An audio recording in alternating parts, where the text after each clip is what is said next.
Alright, balik tayo sa ating quiz mga kaibigan. Kamusta naman kayo nung taong mahal mo ngayon?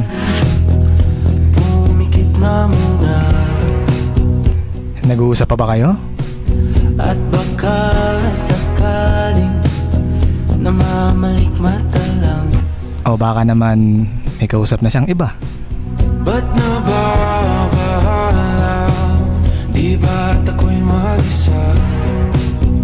Pwede ring nag-i-stay lang siya sa'yo ngayon kasi napapakinabangan ka pa niya. Boses mo'y tumatawag pa.